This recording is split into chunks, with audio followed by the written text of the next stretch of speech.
In our previous video, we learned that the sacred history of the Catholic Church trumps the pseudo-scientific assertions of the anti-Catholic world.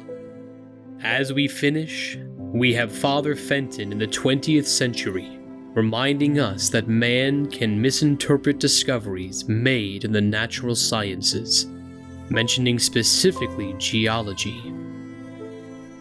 This misinterpretation of facts and discoveries made in crass or ridiculous ways is not how man should perform in his capacity as a natural scientist in the world.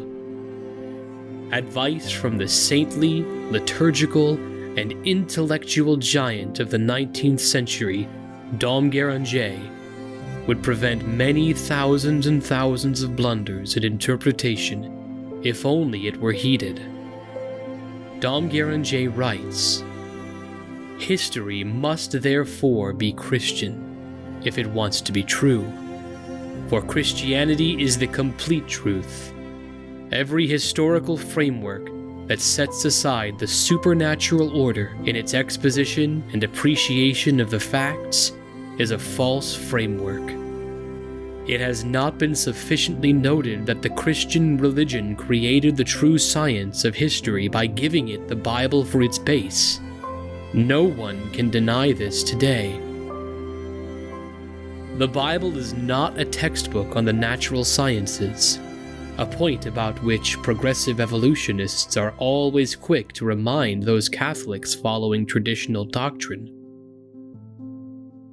The Bible is, of course, not a science textbook, but its historical exposition is flawless.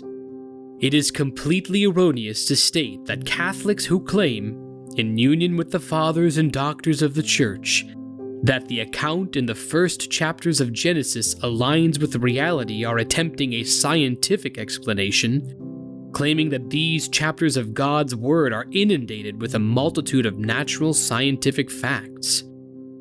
There is no such systematic coverage of any natural science in any book of Holy Writ.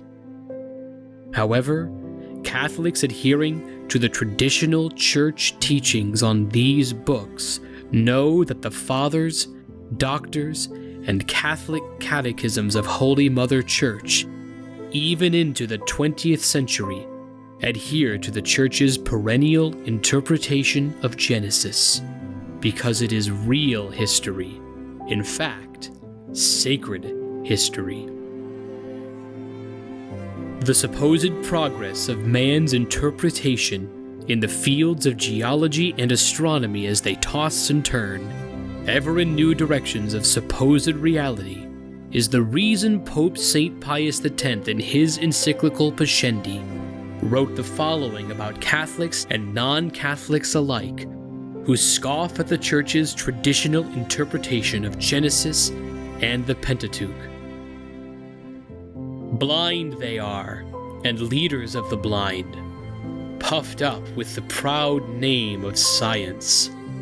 They have reached the pitch of folly at which they pervert the eternal concept of truth and the true meaning of religion. The modernists have no hesitation in affirming generally that these books, and especially the Pentateuch, have been gradually formed from a primitive, brief narration or allegorical interpretations.